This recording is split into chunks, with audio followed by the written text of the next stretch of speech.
Hari ni saya nak bercerita tentang satu konsep dalam takaful, iaitu hibah takaful. Mesti korang pernah dengar kan? Okey, kita anggap seorang ni dia ada satu bidang tanah yang berkeluasan dalam 5,000 kaki. Contoh. Okey, dan dia bina satu rumah di dalam tanahnya. Okey, dan di rumah tu ada pagar, dan di pagar tu ada pintu untuk masuk. Okey, dalam rumah tu adalah bilik bilik master bedroom lah, bilik untuk anak lah, bilik untuk office. Seorang itu masih hidup, ini adalah hartanya, dan dia memiliki untuk mengakses harta pemilikannya. Baik, apabila seseorang itu meninggal dunia, okey, hartanya yang ada bersamanya semasa dia hidup akan dijadikan sebagai harta pusaka. Dia ada tanah, dia ada rumah, dia ada ESB, dia ada tabung haji, dia ada emas, dia ada saving kat bank, kenderaan seperti kereta ataupun motor lah. Okey, apabila seseorang itu meninggal dunia, semua harta yang dia ada semasa dia hidup akan dibekukan.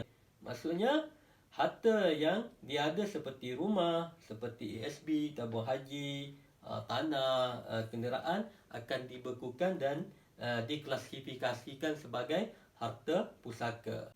Si mati ni ada seorang isteri dan juga ada seorang anak lelaki dan seorang anak perempuan. Okey. Mereka ni hanya boleh melihat daripada luar sahaja. Disebabkan apa? Disebabkan harta ni perlu didaftarkan kepada 3 badan ni. Kita kena tengok berapa jumlah harta yang ada. Okey, contohnya harta di bawah daripada 600,000, dia kena pergi kepada ARB, Amanah Raya Berhad. Okey, contohlah hartanya lebih daripada 600,000, kurang daripada 2 juta, dia kena pergi kepada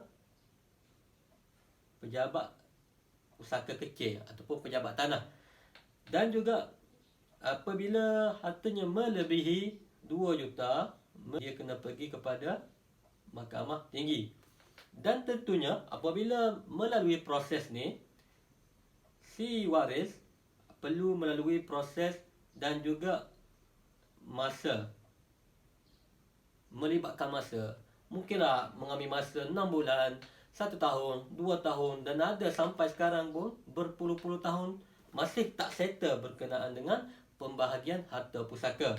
Mungkin disebabkan oleh kekangan masa, mungkin disebabkan oleh kekangan wang ringgit, dan juga mungkin daripada waris-waris yang berlapis. Di manakah kedudukan hibah takaful itu sendiri? Okey, hibah takaful ni dia tidak termasuk dalam gambar ini. Dia di luar daripada harta pusaka. Apabila seseorang itu meninggal dunia, pada pampasan takaful ini akan terus diberikan kepada pewaris, penama yang telah dia namakan. Contohnya dia namakan kepada isterinya 100%, ataupun namakan kepada isteri dan anaknya 50-50 sebagai contoh. Duit hibah takaful ni akan digunakan oleh si isteri dan anak ni ataupun penama untuk meneruskan kehidupan macam biasa, tidak perlu meminta-minta dengan orang lain. Dan juga dalam masa yang sama, si isteri ni dapat membuka kunci rumah ni untuk uruskan pusaka. Dibukukan seperti pemilikan tanah, seperti ESB, seperti apa lagi, emas, seperti saving.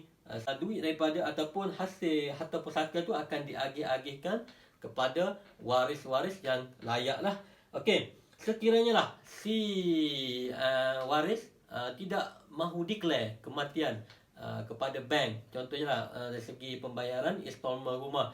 So pewaris tu perlu menyambung bayar sehinggalah hutang itu habis. So semestinya lah si waris ni tak nak membayar sebab mungkin 1,500, 2,000 sebulan tu memberikan satu komitmen yang besar. Jadi dia perlu declare kepada bank, dan dia perlu pergi kepada 3 badan ni, kuasa yang kita panggil sebagai LA dan juga probate ataupun probate. Okey. Surat kuasa ni dia gunakan untuk mencairkan harta pusaka. Dan jika anda belum memiliki ataupun membuat hibah takaful, sila berjumpa dengan rakan-rakan ejen di luar sana, dan semestinya ia adalah patuh syariat.